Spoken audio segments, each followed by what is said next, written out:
Hi friends, in this video I will be showing the UV light used in this HealthSense Steamer.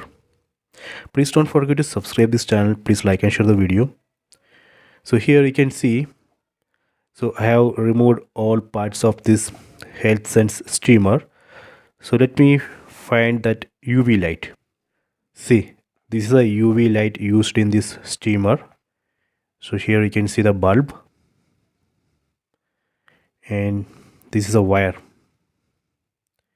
and this wire we need to connect in this board. As I said, see here in this board we can connect this UV light like this. See, done.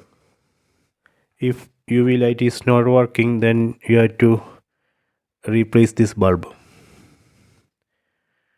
We can remove these two screws and take off this UV bulb.